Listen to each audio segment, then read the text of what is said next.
Continue करते हैं video को। तो इसमें हम देखेंगे कि मिडीवल एज के बाद जब चौसर की एज आती है तो उसमें क्या क्या चल रहा था। सबसे पहले इसके बैकग्राउंड को देख लेते हैं। इस वक्त मिडिल क्लास का राइज़ हो रहा था, लिटरेचर की एक्सपेंशन हो रही थी, फ्यूडल सिस्टम से फ्री सोसाइटी हो रही थी, ह्यूमनिज़म की डेवलपमेंट हो रही थी, स्पिरिट ऑफ इक्वलिटी आ रही थी। उसके अलावा नेशनलिज़म जो है वो ग्रो कर रहा था, उसकी बर्थ हो रही थी, न्यू लर्निंग स्टार्ट हो रही थी और क्रिटिकल एटीट्यूड था, डेवलप हो रहा था आवाम में। उस वक्त आवाम ज़्यादा पढ़ी लिखी नहीं थी, तो अब ये ज़रा पढ़ाई लिखाई भी आ रही थी आहिस्ता आहिस्ता।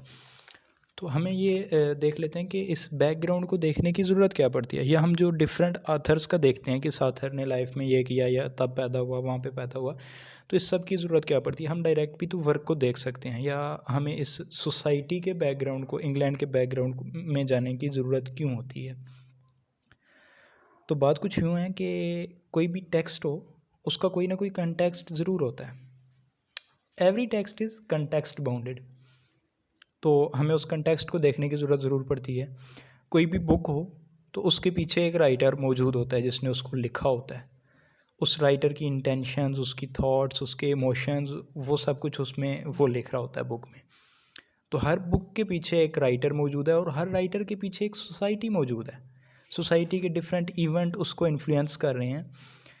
तो टी.एस. इलियट कहता है, no artist exist individually, he exist in the context of tradition he और she belongs. So artist should view in the context of tradition. तो ये ज़रूरी होता है कि हम उसको समझ लें, क्योंकि लिटरेचर कोई केमिकल रिएक्शन तो है नहीं कि ये स्पॉन्टेनियस कंबस्टन रिएक्शन हुआ और ये आपके पास प्रोडक्ट हाज़िर। ये ग्रो कर रहा होता है एक सोसाइटी में, एक पर्सन जो चीज़ें ऑब्ज़र्व कर रहा होता है उनको ही वो लिख रहा होता है बाद में बैठ के। तो ये ज़रूरी है। अच्छा, इस एज में सोशल और पॉलिटिकल अनरेस्ट थी, रिफॉर्मेशंस हो रही थी और रिनेसेंस की बर्थ हो रही थी। सबसे पहले इसमें देख लेते हैं कि 100 ईयर वॉर थी। 100 ईयर जो वॉर थी ये 1337 से स्टार्ट हुई और 1453 तक ये चलती रही। ये कोई इतना अरसा लगातार नहीं चलती रही, ये सीरीज़ ऑफ वार थी। ये हुई क्यों थी? एक्चुअली यूँ था कि जब 1066 में विलियम दी कनकरर ने इंग्लैंड को फ़तह किया तो बेयक वक्त वो नॉर्मंडे और इंग्लैंड का किंग था। उसके बाद जो सब्सिक्वेंट किंग आ रहे थे उनका भी यही तरीका था, लेकिन 1204 में किंग जॉन की जो शिकस्त हुई थी तो उसके बाद इंग्लैंड का काफ़ी सारा हिस्सा इनके हाथ से चला गया। इंग्लैंड कह रहा हूँ, सॉरी, वो फ्रांस का, नॉर्मंडी का काफ़ी सारा हिस्सा इनके हाथ से चला गया था। हेनरी सेकंड के दरबार में, हेनरी सेकंड का वक्त आते आते डिस्प्यूट और ज़्यादा राइज होने लग गए, डिफ़िकल्टीज़ आ गई उस लैंड को कंट्रोल करने में जो नॉर्मंडी की लैंड इनके अंडर थी। 1327 में एंटायर लैंड ऑफ नॉर्मंडी के जो 2 प्रोविंस थे सिर्फ वो बच गए थे इंग्लैंड के पास। तो 1328 में जो फ्रांस का किंग था चार्ल्स फोर्थ, उसकी डेथ हुई और उसका कोई औलाद मौजूद ना थी जिसको दोबारा किंग बनाया जा सकता। और यहाँ पे जो किंग था उस वक़्त एडवर्ड थर्ड था और इसकी जो माँ थी एडवर्ड थर्ड की, ये king Charles fourth of France की बहन थी। यानी किंग एडवर्ड थर्ड जो था ये उसका भांजा था चार्ल्स फोर्थ का। इसकी माँ का नाम इज़ाबेला था। अच्छा, जब ये इसकी डेथ हुई किंग चार्ल्स फोर्थ की फ्रांस के, तो इसकी उम्र सिर्फ 15 साल थी और इज़ाबेला इसकी माँ यानी किंग चार्ल्स फोर्थ की बहन ये चाहती थी कि अब किंगशिप जो है फ्रांस की वो इन्हें मिले। ये क्लेम कर रही थी कि इनके पास आनी चाहिए फ्रांस का क्राउन, क्योंकि उसकी कोई औलाद नहीं थी। लेकिन मसला ये था कि फ़्रेंच वालों का ये रूल था कि जो भी किंगशिप चलती है वो फादर की लाइन से चल रही है, मदर की लाइन से नहीं चल सकती। तो ये एक इशू बना। इस इशू पे वार स्टार्ट हुई, सीरीज़ ऑफ वार स्टार्ट हुई और ये वार 1337 से लेकर 1453 तक कंटिन्यू रही। डिफरेंट पैचेस में ये वार होती रही और फाइनली जो इसका रिज़ल्ट निकला वो ये था कि इंग्लैंड जो था, वो जो प्रोविंस जो थे नॉर्मंडी के, वो भी हार चुका, तो वो दोनों उनके पास चले गए। अब सिर्फ इंग्लैंड का इंग्लैंड रह गया था। लेकिन इसका जो फ़ायदा हुआ इंग्लैंड को वो ये था कि इनमें एक नेशनल प्राइड सा डेवलप होने लग गया। ये इंग्लैंड जो एक मुद्दत से अंडर था फ्रांस के, ये उस फ्रेंच के शेडो से निकल कर बाहर आ गया, नेशनलिटी की हवा में सांस लेने लगा। इसमें जो इनको फतूहात हासिल हुई थोड़ी बहुत ही क्रेसी की वार में और पोइट्रीज़ की वार में 1356 और 1346 में, इन वार के नतीजे में ये हुआ कि इनके अंदर कॉन्फिडेंस आ गया, पेट्रियोटिज़म की फीलिंग डेवलप हो गई, एक नेशनल प्राइड आने लग गया इनके अंदर। तो ये इससे ये था। और उसके अलावा इसमें ये हुआ कि इस टाइम पे मिडिल क्लास की डेवलपमेंट होना शुरू होगी। मिडिल क्लास जो है वो आगे बढ़ रही थी। इस मिडिल क्लास को ह्यूमनरी कहते हैं। इसके बाद हम देख लेते हैं कि उस टाइम पे चर्च की कंडीशन कैसी थी। तो चौसर की एज में चर्च में बहुत ज़्यादा करप्शन हो रही थी। चर्च एक्चुअली उस वक्त जो था ये हर शख्स की इंडिविजुअल और पब्लिक लाइफ को इन्फ्लुएंस कर रहा था। कोई भी चीज़ हो, इवन कि आप लिटरेचर में देख लें कि ड्रामा जो था, पोएट्री थी, लिरिक्स जो थे, जो भी था, इस पे चर्च का बहुत ज़्यादा इन्फ्लुएंस था। हर चीज़ में रिलीजन था उस वक्त पे। और रिलीजन की मसला ये था कि चर्च के अंदर मसला ये था कि जो भी हो वो करप्ट था। चाहे उस पर उसकी करप्शन पे बहुत से लोगों ने पर्दाफाश करने की कोशिश की। चौसर की कैंटरबरी टेल्स उठा के देख लें आप, कॉन्फेशियो इमानिटस उठा के देख लें, जॉन गोवर के। तो इन लोगों ने काफ़ी सारी ट्राइज़ की, लेकिन जो ज़्यादा कोशिश की, जो इस तहरीक जिसने बाकायदा चलाई लोलर्ड मूवमेंट के नाम से, वो वाइक्लिफ था। वाइक्लिफ ने क्या किया, वो चाहता था कि वो रिफॉर्मेशन लाए, दोबारा से चर्च को इसकी प्योरिटी की तरफ लेके जाए। तो वो चाहता था कि बाइबल जो है इसको आम लोगों को समझाने की कोशिश की जाए, आम फहम ज़ुबान में इसको लिखा जाए, और तब ये बाइबल को इंग्लिश में ट्रांसलेट किया गया। वाइक्लिफ चाहता था कि जो चर्च की सुपरमेसी है रिलीजन पे वो ख़त्म की जाए। उसके नज़दीक जो मसले पैदा हो रहे थे वो चर्च को बहुत ज़्यादा जो है इम्पोर्टेंस देने की वजह से पैदा हो रहे थे। उसने बाइबल को जब ट्रांसलेट किया तो इससे एक तो इंग्लिश लैंग्वेज को फ़ायदा हुआ, क्योंकि तब तक समझा जाता था कि इंग्लिश लैंग्वेज जो है ये थियोलॉजी के लिए है ही नहीं। थियोलॉजी के लिए इनके पास लैटिन लैंग्वेज मौजूद है। तो इससे भी नेशनलिज्म डेवलप हुआ। एक्चुअली इंग्लिश लैंग्वेज में जब चौसर, गोवर और इस तरह के बड़े बड़े राइटर्स ने वर्क किया तो इंग्लैंड के लोगों का इंग्लिश लैंग्वेज पे एतमाद पैदा हुआ कि इसमें वर्क किया जा सकता है। ये एक सोसाइटी में यूज़ होने के काबिल लैंग्वेज है। मींस कि इसमें रिलीजन भी आ सकता है, दूसरी जो बिज़नेस वाली चीज़ें हैं इसमें कुछ भी किया जा सकता है, पोइट्री भी इस लैंग्वेज में अच्छी प्रोड्यूस की जा सकती है। तो ये उन लोगों का इस पर बिलीफ हो गया। अच्छा, उसके बाद चर्च के बाद हम देखते हैं तो पेजेंट रिवोल्ट वाला मसला आया था। एक्चुअली ये यूँ हुआ था कि ब्लैक डेथ फैला 1348 में इंग्लैंड में, और इसने तकरीबन 1 मिलियन ऑफ पीपल्स को वहाँ पे ख़त्म कर दिया। मींस के 1/3 ऑफ सोसाइटी तबाह कर दी इसने। ये आया क्यों था उस वक़्त? असल में ये सीन था कि मेडिकल साइंस तो थी नहीं, मेडिकल साइंस नहीं थी, और उसके अलावा लोग जो थे ये सुपरस्टिशियस थे, बहुत ज़्यादा सुपरस्टिशियस थे इंग्लैंड के उस टाइम पे लोग। कंडीशन ऑफ सैनिटेशन और दूसरी जो हेल्थ की कंडीशन थी, पब्लिक हेल्थ की कंडीशन, वो बहुत ज़्यादा बुरी थी। जगह जगह वहाँ पे गंदगी के ज़खायर मौजूद थे, तो जिसकी वजह से जिस बीमारी का जब दिल करता था वो सैर व सयाहत के लिए निकल आया करती थी। इसी तरह 1348 में ब्लैक डेथ भी निकल आई।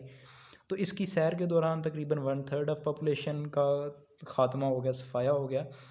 तो जब इस कदर पॉपुलेशन का सफाया हुआ तो वहाँ पे जो ज़ाहिर बात है, जब इस तरह की वबा फैलती है तो गरीबों पे ही सबसे पहले अटैक होता है उसका।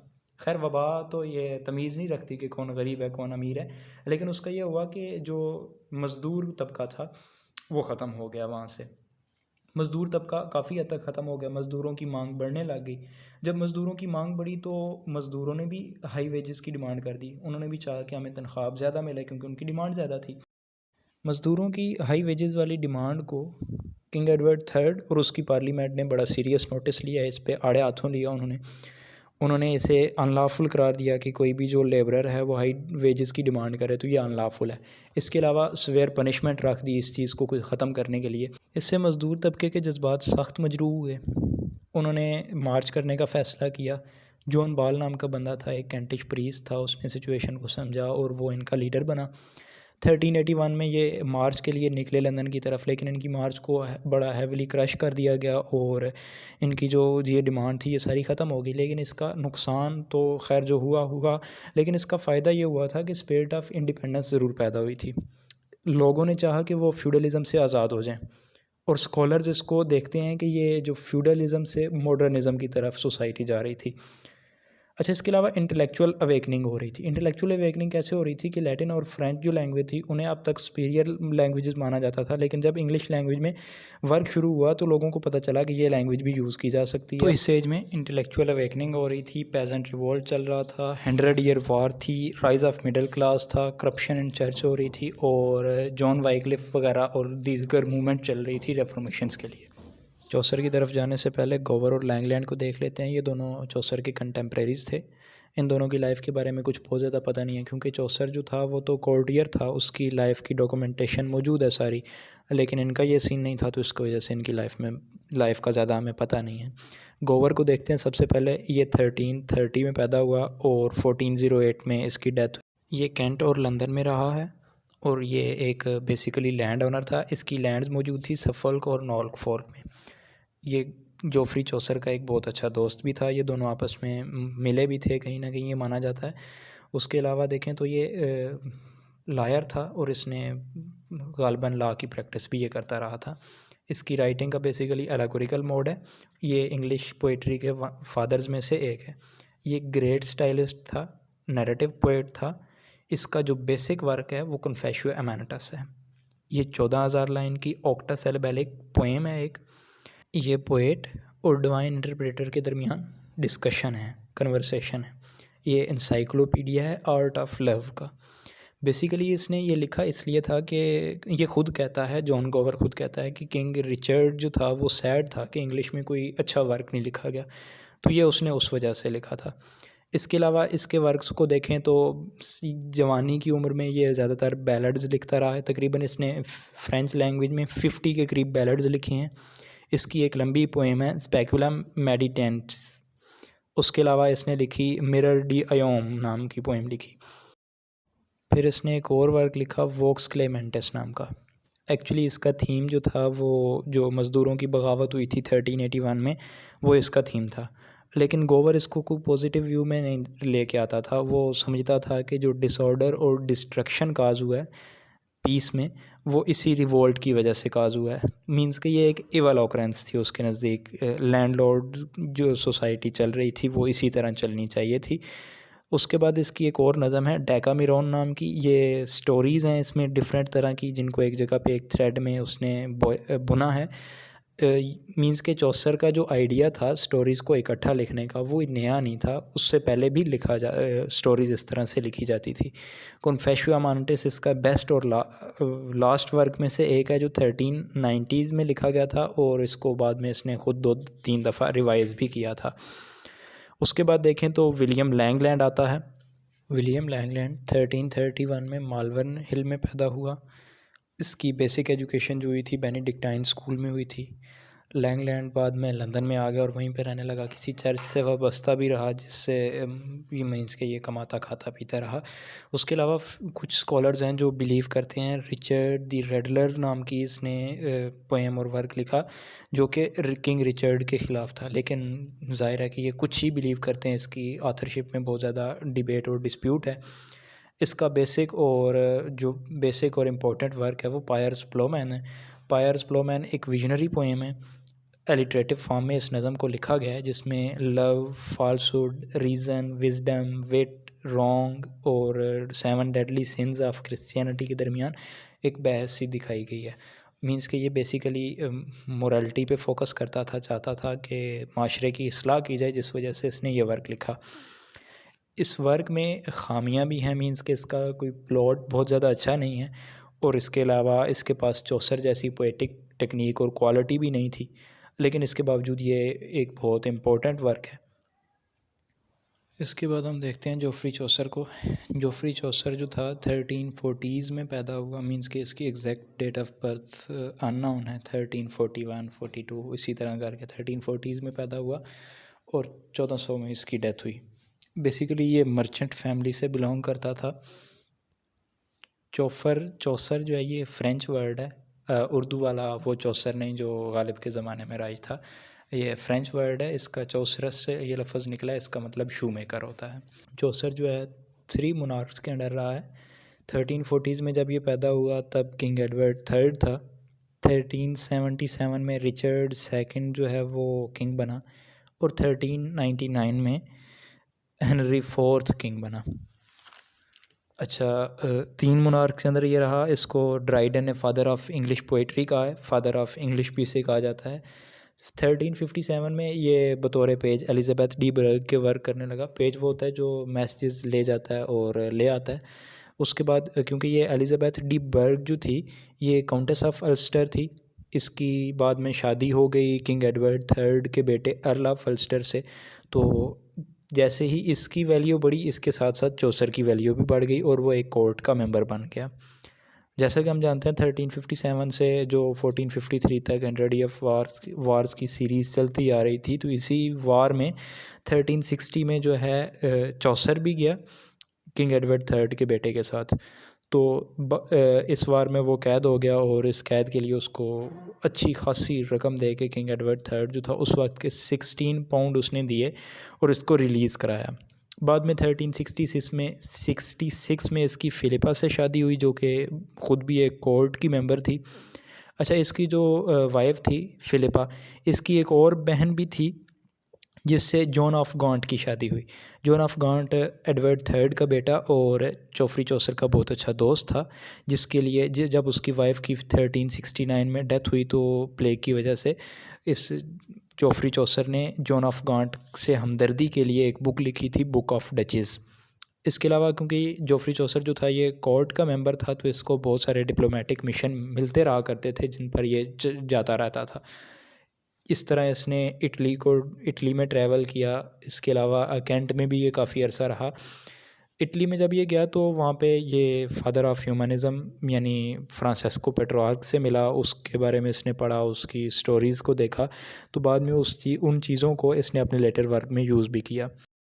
1378 में जब रिचर्ड सेकंड किंग बना तो इसको एक मिशन पे भेजा गया सीक्रेट एजेंट के तौर पे। वहाँ ये जॉन हॉकवुड से मिला।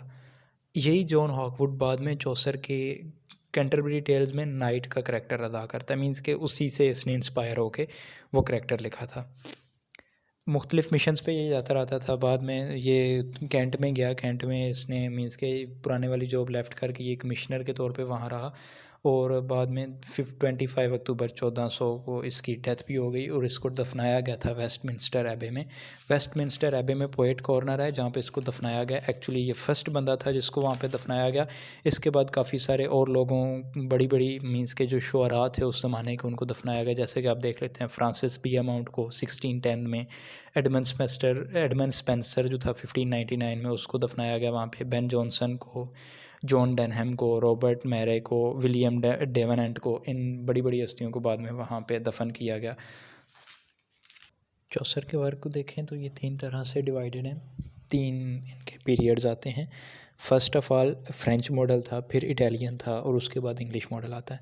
फ़र्स्ट मॉडल में देखें, फ्रेंच मॉडल में तो इसने ली रोमन डी ला रोज़ को ट्रांसलेट करने की कोशिश की थी और इसका मीन्स के कोशिश से मुराद ये कि ये 100% ट्रांसलेट नहीं हुई थी, बाद में इसने छोड़ दिया था।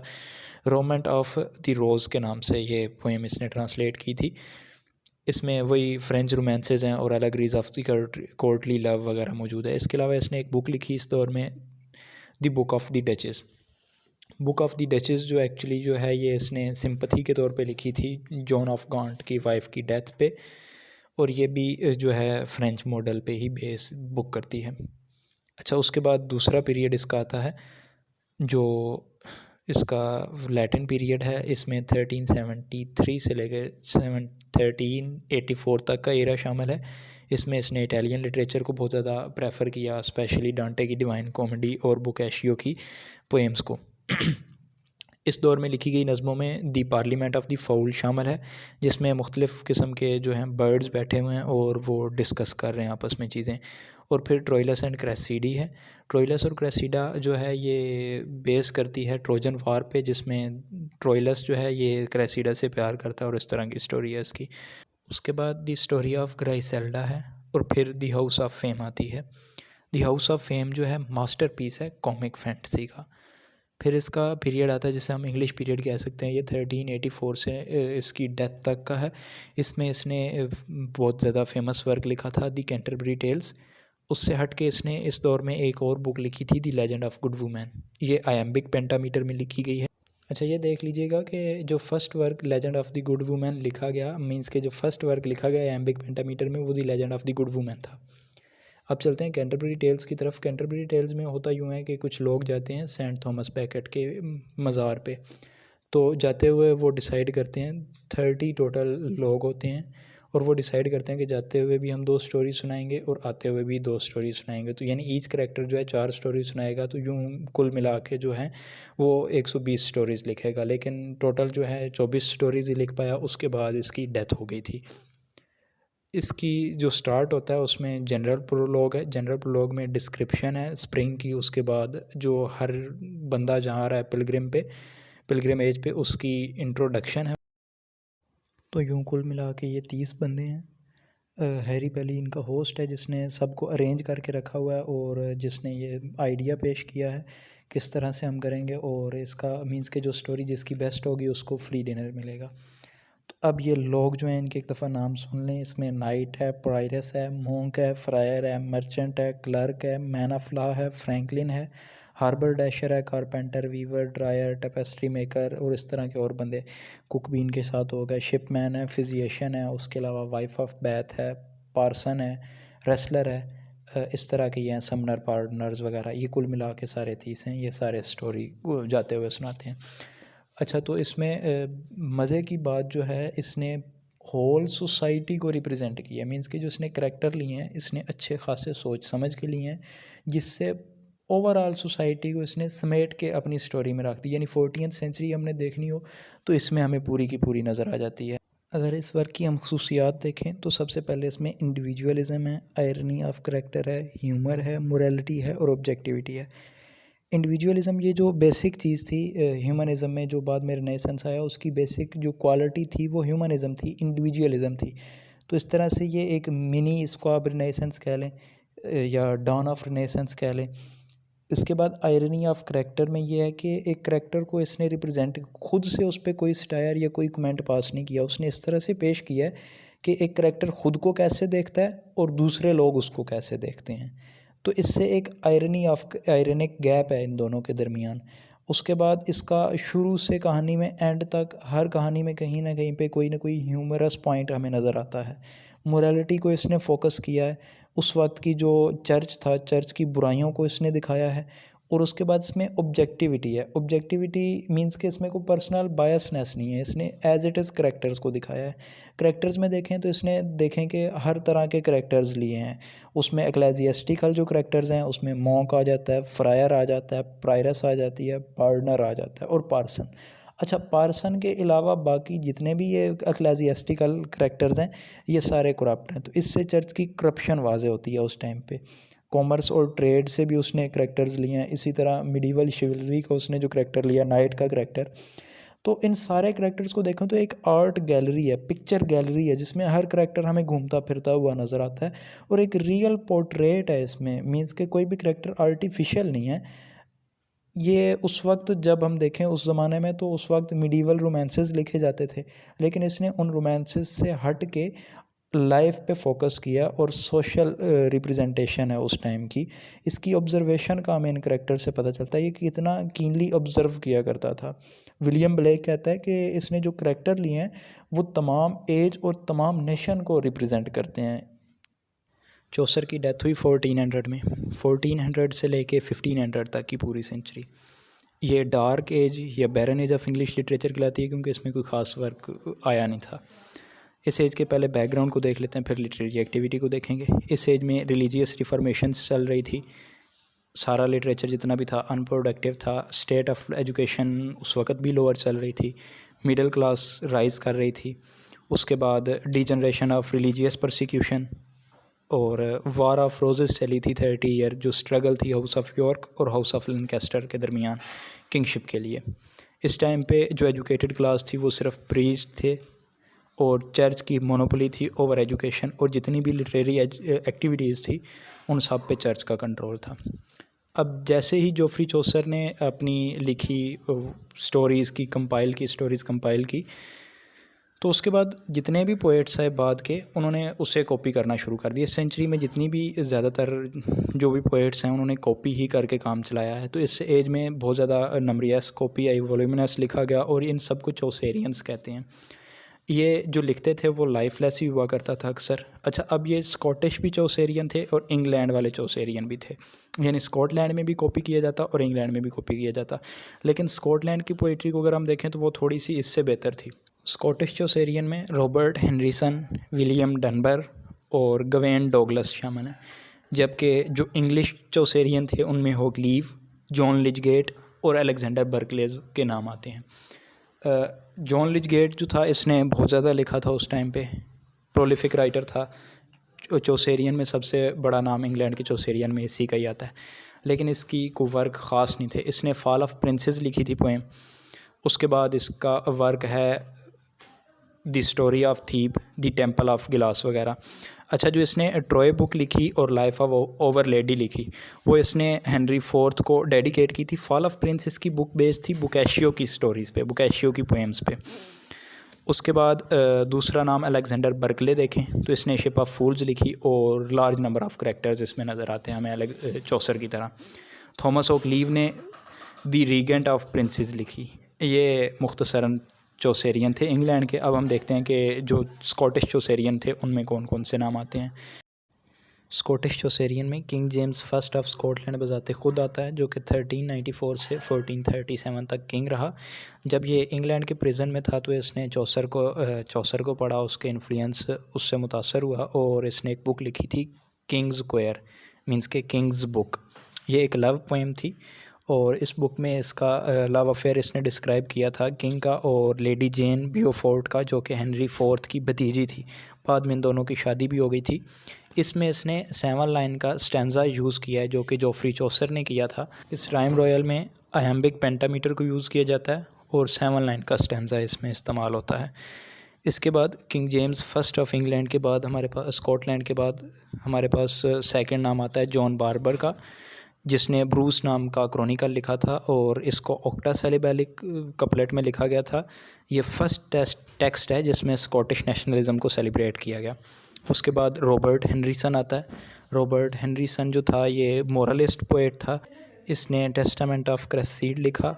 उसके अलावा ऑर्फियस एंड यूरिडाइस और द गारमेंट ऑफ ग्रूड लेडीज़, उसके अलावा मोरल फैबिलीज़ लिखी। उसके बाद हमारे पास विलियम डनबर आता है। विलियम डनबर जो था ये चौसर और स्पेंसर के दरमियान बेस्ट पोएट माना जाता है। ये किंग जेम्स फोर्थ जो था उसका फेवरेट पोएट था और उस मुख्तलिफ वो इसे डिप्लोमेटिक मिशंस पे भेजता रहता था। उसका एक मिशन ये भी था कि ये जाके हेनरी 8 की जो बेटी है ट्यूडर डायनेस्टी में, मार्गरेट, जो उस वक़्त की क्वीन थी, उसके साथ रिश्ते की बात करे। तो इनका बाद में शादी हो भी गई थी। इस शादी को थिसल एंड द रोज़ नाम की बुक में लिखा गया, जिसमें थिसल जो था वो जेम्स फोर्थ था बजाते खुद और जो रोज़ सिंबलाइज़ करता था वो मार्गरेट को करता था। इसके अलावा डांस ऑफ 7 डेडली सिंस इसने लिखा, इसका फाइनेस्ट वर्क माना जाता है। इसके बाद हमारे पास गवेन डॉगलिन आता है जो 1475 से 1513 के दरमियान रहा। 1513 में इसकी डेथ हुई थी बैटल ऑफ फ्लोडन में, जो कि इंग्लैंड के ख़िलाफ़ ये उसमें लड़ रहा था। ये एक बिशप था डंकलैंड का। और उसके अलावा इसका जो मेजर वर्क था वो विर्जिल की ट्रांसलेशन थी, विर्जिल की इनियड की। ये उस वक्त ट्रांसलेशन कर रहा था तो ट्रांसलेशन के एंड पे तकरीबन इसकी डेथ हुई थी। ये फर्स्ट पोएट था जिसने first version of Latin epic को ट्रांसलेट किया ब्रिटिश आइलैंड्स में। उसके अलावा ये इसने स्कॉटिश लैंग्वेज को और इंग्लैंड की लैंग्वेज को दोनों को डिफ्रेंशिएट किया।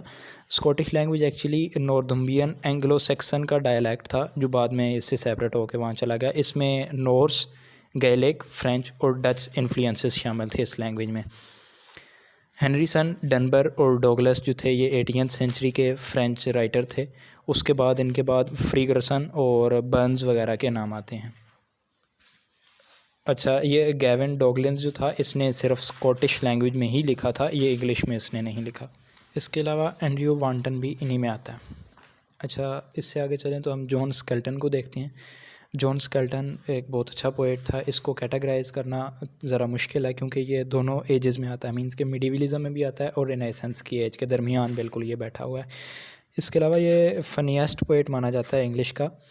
ये कोर्टियर था बज़ाते ख़ुद हेनरी सेवंथ के दरबार में ये कोर्टियर था। और इसका मज़े की बात यह है कि ये लो लाइफ और ड्रिंकिंग को कोर्ट की लाइफ से जो है कंपेयर करता है। उस टाइम पे ये काफ़ी मुश्किल काम था जो इसने किया, दोनों पे इसने लिखा है।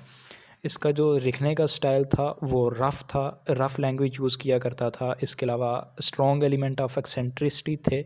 इसी वजह से पॉप इसको बीस्टली स्केलेटन कहता है, क्योंकि इसका जो स्टाइल था वो इस वजह से, यानी कि क्वार्स और अब्यूसिव वर्ड्स यूज़ किया करता था, मार्केट इडियम्स होते थे। और इस सारे स्टाइल को स्केल्टोनिक्स कहते हैं। इसकी एक बेहतरीन पोएम कॉलिन क्लाउड है। अच्छा, इसके अलावा ये बंदा जो था, इसकी बहादुरी देखें कि ये एक कोर्टियर था हेनरी सेवंथ के दरबार में थॉमस वुल से। ये बंदा उसका पॉलिटिक्स का, कल्चर का और रिलीजन का हेड था। और ये माना जाता है कि ये थॉमस वुल से हेनरी सेवंथ से बजाते ख़ुद जो है एक स्ट्रॉन्ग बंदा था, मींस के किंग से भी ज़्यादा पावर्स इसके पास थी। लेकिन ये उस पर भी तनकीद किया करता था। इसकी ये एक पोएम थी स्पीक पैरट, इसमें इसने उस पर तनकीद की। और अभी जो कॉलिन क्लाउड का नाम लिया, इसमें इसने उसको क्रिटिसाइज़ किया। इसके अलावा जब उससे जेल हो गई थॉमस वुल्से को, तो इसने किसी वजह से जेल हो गई थी, तो इसने एक और पोएम लिखी थी, why not he come to court. अच्छा, इसको बाद में ये बंदा इग्नोर होता रहा, जॉर्ज पुटनहम के हाथों। ये क्रिटिक था जॉर्ज पुटनहम, इसने इसका जिक्र सिर्फ पेरेंथेसिस में किया है। अच्छा, बाद में ऑक्सफोर्ड और कैम्ब्रिज ने इसे पोएट लॉरिएट कहा है स्केल्टन को। इसने एक और एलिजी लिखी थी फिलिप स्पैरो की। ये अनयूजुअल थी क्योंकि इसने एक पेट बर्ड पे ये एलिजी लिखी थी। उसके अलावा इसने एक और पोएम लिखी थी जो लाइवलीस्ट पोएम मानी जाती है इसकी, the turning of Eleanor rhyming. इससे हट के अगर हम देखें तो उस दौर के यानी प्रोज राइटर को देखें तो उनमें सबसे बड़ा नाम सर थॉमस मैलोरे का आता है, जिन्होंने उस दौर में लिमोर्टी डी आर्थर लिखी थी। ये बुक 1470 में इसको कंप्लीट किया गया और 1485 में ये पब्लिश हुई थी। ये उसी साल पब्लिश हुई थी जब ये हमारी वार ऑफ रोजेज़ एंड हुई थी। इसको पब्लिश करने वालों में विलियम कैक्सटन था। विलियम कैक्सटन ने 1474 में इंग्लैंड में फ़र्स्ट प्रिंटिंग प्रेस इंट्रोड्यूस कराया था। विलियम कैक्सटर के साथ जो लॉन्ग टर्म असिस्टेंट रहे थे वो जॉन वॉन वाइकन था। इसका मतलब कि जो मशहूर नाम है वो वाइकन डी वॉर्ड है। इन्होंने फर्स्ट वेस्टमिंस्टर में अपनी ये प्रिंटिंग वाली दुकान खोली। उसके बाद ये फ्लीट स्ट्रीट में आ गए थे और 1980 तक ये तकरीबन वहीं रहे थे। इस प्रिंटिंग प्रेस की वजह से बहुत से वर्क पब्लिश हुए थे। यानी जब ये स्टार्ट हुआ था तो उस दौर के बेहतरीन पब्लिशिंग वर्क में लिमोर्टी डी आर्थर का जिक्र है। लिमोर्टी डी आर्थर एक्चुअली 8 रोमांसेस हैं किंग आर्थर के, जो फर्स्ट टाइम इसमें प्रोज वर्जन में पेश किए गए थे उस टाइम के इंग्लैंड में। लिमोर्टी डी आर्थर में सुपर नेचुरल और फंटेस्टिक एस्पेक्ट हैं नेचर के, और ये इंग्लिश का एक बेहतरीन वर्क है। उसके अलावा प्रोज राइटर में देखें तो रिग्नल्ड पीकॉक था। ये रिलीजियस राइटिंग लिखा करता था और कंट्रोवर्शियल टॉपिक्स पे लिखता था। इसके अलावा सर जॉन फोर्टेस्क थे। ये पॉलिटिकल ट्रीटीज़ इन्होंने लिखी थी between absolute and limited monarchy पे। बाकी कोई लिमोर्टी डी आर्थर के अलावा कोई ख़ास प्रोज वर्क नहीं था जिसमें अच्छी लैंग्वेज यूज़ की गई हो। जो प्रोज राइटिंग थी भी तो वो किंग्स और रूलर को प्लीज़ करने के लिए थी। उस टाइम के माइनर राइटर्स में ईस्ट एंग्लिया के जॉन कैपग्रेव, ओसबर्न बोकेनहम और जॉन मैथम आते हैं। इसके अलावा अनोनिमस लिरिक्स लिखे जाते थे तब, जिनका basic theme transience of life, the coming of death, the suffering of Christ और पेनिटेंशियल थीम हुआ करते थे। इससे हट के उस टाइम पे सॉन्ग्स लिखे जाते थे जो ह्यूमरस और ल्यूड सॉन्ग थे। वर्सिफाइड टेल्स हुआ करती थी, फोक सॉन्ग्स, बैलेड्स, ये काफ़ी चीज़ें फ्लोरिश की उस टाइम पे। ये जो सेव मटेरियल है बैलेड्स का, ये इन बुक्स में मिलता है। इनके नाम देख लीजिएगा, पर्सीफोलियो, सरथोपस, Francis J Child's English and Scottish popular ballads, 1882 में ये पब्लिश हुई। इन बुक्स के अलावा एक और इम्पोर्टेंट बुक है कॉटन नीरो A.X के नाम से। ये एक बंदे ने लिखी थी जिसका नाम था रॉबर्ट ब्रूस कॉटन। ये 16th और अर्ली 17th सेंचुरी में रहा है। ये बंदा बहुत ज़्यादा इंटरेस्टेड था लोकल हिस्ट्री में। इसने मिडल और ओल्ड इंग्लिश के जितने भी वाक़यात हैं, ये जो भी बुक्स हैं, ये जो भी सेव मटेरियल मिलता है वो इसी के ज़रिए हमें मिलता है। फिर इस बुक को इसके ग्रैंडसन ने प्रिजर्व की हुई है, इसके टेक्स्ट को ब्रिटिश लाइब्रेरी को दे दिया था और ये अब भी वहाँ पे मौजूद है। इसके अलावा एक और बुक है रोटलेज हिस्ट्री ऑफ इंग्लिश लिटरेचर, 2001 में ये पब्लिश हुई। इसमें एक शॉर्ट सेक्शन है जो वुमेन को डेडिकेट किया गया, यानी उस दौर के जो ख़वातीन राइटर थी उनको। इनमें मैरी डी फ्रांस का नाम आता है जो लेट 12th सेंचुरी में ये रही, और इन्होंने काफ़ी सारे लेस लिखे जिसका हमने जिक्र पिछली वीडियो में भी किया। इसके अलावा होरोत्स विथा थी, ये ख़ातून थी पूरे यूरोप में फ़र्स्ट राइटर। उसके बाद क्रिस्टीन डिपिसन का नाम आता है, ये फ़्रेंच की लेडी थी, और अगर देखें तो फ़र्स्ट वुमेन है जो फुल टाइम प्रोफेशनल राइटर थी, और यही फ़र्स्ट वुमेन है जिसने क्वेश्चंस किए थे मेंस की अथॉरिटी पे। उसके बाद मार्गरी कैंप का नाम आता है, इसने एक बुक लिखी थी दी बुक ऑफ मार्गरी कैंप। ये लिखना पढ़ना नहीं जानती थी, इसलिए 2 मर्दों को इसने बिठा के अपने वर्क को डेडिकेट किया था। तो यहाँ पे हमारी ये एज ख़त्म होती है। इसके बाद हम रेनेसांस और एलिज़ाबेथन टाइम्स को देखेंगे नेक्स्ट वीडियो में। Thanks for watching.